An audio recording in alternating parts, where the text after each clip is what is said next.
ଆଜ୍ଞା ନମସ୍କାର। ମୋ ନାଁ ହେଲା ଦିବ୍ୟରେନ୍ ରାଉତ।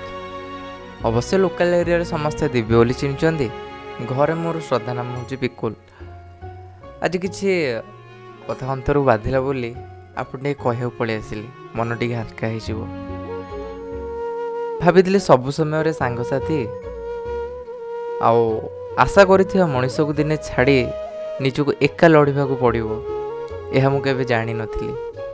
ବାସ୍ ଛୋଟବେଳୁ ସମସ୍ତେ ମଜା ମସ୍ତି ମିଶିକରି ଆଗକୁ ଆସିଛୁ ହେରି, ତ ସେଥିପାଇଁ ସବୁବେଳେ ସମସ୍ତେ ଅଛନ୍ତି ପାଖରେ ବୋଲି ଭଲ ଲାଗେ। କିନ୍ତୁ ସବୁବେଳେ ନିଜ ଫ୍ୟାମିଲି ହିଁ ନିଜର, ଆଉ କେହି ରହିଲେ ସମସ୍ତେ ପର। ବାସ୍ ଫ୍ୟାମିଲିକି ଛାଡ଼ିଦେଲେ। ଆଉ ହଁ, ସମୁଦ୍ରକୁ ଉଦାହରଣ ନେଇ କହିଲେ ସେ ତା'ର ଯେମିତି କର୍ତ୍ତବ୍ୟ କରୁଛି, ଢେଉ ଯେମିତି ଆସୁଛି ଫେରି ଯାଉଛି, ବାସ୍ ସେହିଭଳି ନିଜକୁ ନିଜ କର୍ତ୍ତବ୍ୟ କରିବା ପାଇଁ ପଡ଼ିବ। ବାସ୍ ହସ ବା କାନ୍ଦେ ଏ ଦୁନିଆରେ। ଜୀବନରେ ସଂଘର୍ଷ ନାହିଁ ମାନେ ମଜା ନାହିଁ। ତାହେଲେ ଡେରି କାହିଁକି? କାହା ଉପରେ ଭରସା କରିବା କାହିଁକି? ଆଗକୁ ମାଡ଼ି ଚାଲ। ସମୟ ବହୁତ କମ୍, କେତେବେଳେ ଏ ଜୀବନ ଚାଲିଯିବ କେହି ବି ଜାଣିନାହାନ୍ତି।